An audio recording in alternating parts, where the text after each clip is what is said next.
বিশ্বনবী সাল্লাল্লাহু তাআলা আলাইহি ওয়াসাল্লামকে ভালোবেসে কি হবে একবার শুনে নাও।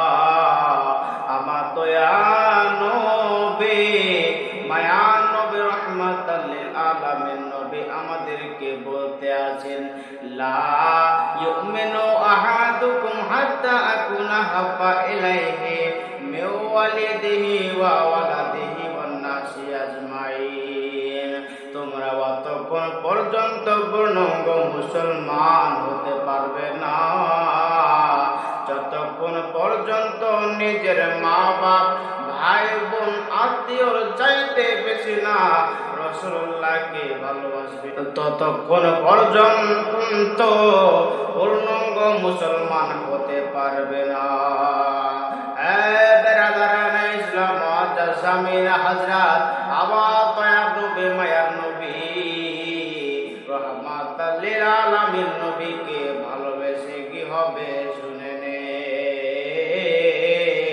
যে সময়তে আদম আলাইহিস সালাম শাফাআত করবে না, যে সময়তে শীষ আলাইহিস সালাম শাফাআত করবে না, যে সময় আইয়ুব আলাইহিস সালাম শাফাআত করবে না, যে সময়তে মুসা আলাইহিস সালাম শাফাআত করবে না, সেই সময়তে আমরা যদি দয়ার নবী, মায়ার নবী, রাহমাতাল লিল আলামিন নবীকে জানের চাইতে বেশি ভালোবাসি গো, সেই সময়ে আমার দয়ার নবী, মায়ার নবী শাফাআত করিবে।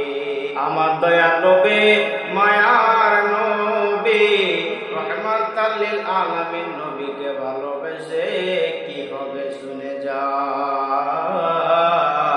যে সময়তে আমরা কোনো সময় যদি বিপদে পড়ে যাই, যদি মাদাদের প্রয়োজন হয়, আমরা যদি দয়ার নবী, মায়ার নবী, রাহমাতাল লিল আলামিন নবীকে ভালোবাসি, আমার দয়ার নবী, মায়ার নবী, রাহমাতাল লিল আলামিন নবী তিনি বলতে আছেন, ইস্তামাদ্দু মিনহুল মাদাদুল মুতলাক, আমি আমার নিজের উম্মতকে মাদাদ করব।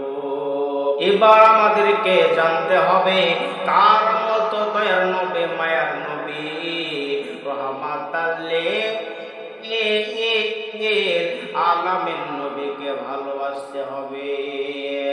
সাইয়্যিদনা আবু বকর সিদ্দিক রাদিয়াল্লাহু তাআলা আনহুর মতো ভালোবাসতে হবে, সাইয়্যিদনা উমর ফারুকের মতো ভালোবাসতে হবে, সাইয়্যিদনা উসমানে গানির মতো আমার দয়ার নবীকে ভালোবাসতে হবে, সাইয়্যিদনা হযরত আলী মুর্তজা শেরে খোদা রাদিয়াল্লাহু তাআলা আনহুর মতো আমাদেরকে নবীজিকে ভালোবাসতে হবে।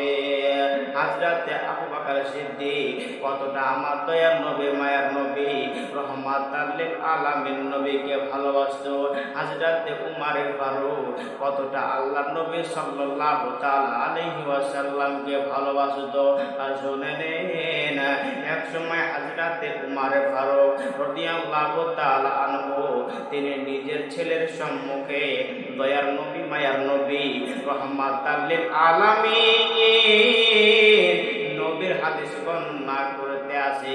এমন অবস্থায় নিজের ছেলে বলতে আসে, হাদিস সঠিক হয়েছে, কিন্তু এই সন্দেহমূলক কথা ব্যবহার করার কারণে হযরত উমর ফারুক নিজের ছেলেকে ঘাড় ধাক্কা দিয়ে বের করে দিলেন। নিজের ছেলে হযরত আবু বকর সিদ্দিকের কাছে গেল, ও প্রথম খলিফা, ও হুজুর, আমাকে নিজের আব্বুজান বাড়ি থেকে বের করে দিয়েছে, আপনি একটি বিচার করুন। এমন অবস্থায় হযরত আবু বকর সিদ্দিক রাদিয়াল্লাহু তাআলা আনহু তিনি বলতে আছেন, তোমার আব্বুজানকে ডেকে নিয়ে এসো। হযরত উমর ফারুক রাদিয়াল্লাহু তাআলা আনহু আসার পরে বলতে আছে, হুজুর, আমার কি কোনো ভুল হয়েছে? অবস্থায় হযরত আবু বকর সিদ্দিক রাদিয়াল্লাহু তাআলা আনহু বলতে আছে, ও উমর ফারুক, তোমার নিজের ছেলেকে ক্ষমা করে দাও। এমন অবস্থায় হযরত উমর ফারুক রাদিয়াল্লাহু তাআলা আনহু বলতে আছে, হুজুর আমাকে মাফ করবেন, আমার নিজের ছেলেকে আমি ক্ষমা করতে পারবো না। হযরত আবু বকর সিদ্দিক রাদিয়াল্লাহু তাআলা আনহু বলতে আছেন, কিসের জন্য তুমি ক্ষমা করতে পারবে না? এমন অবস্থায়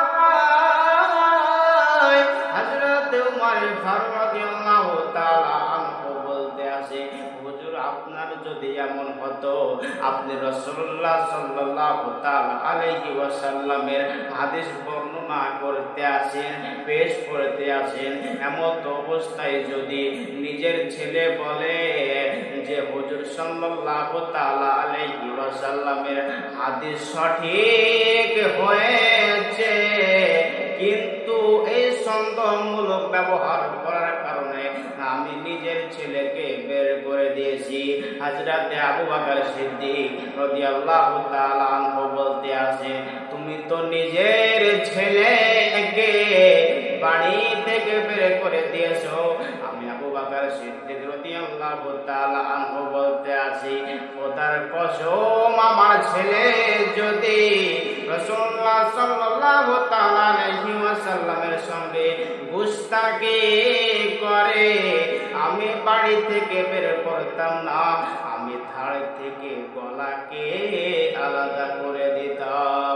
এইরকম ভাবে আমার দয়ার নবী, মায়ার নবী, রহমাতুল লিল আলামিন নবীকে ভালোবাসতে হবে।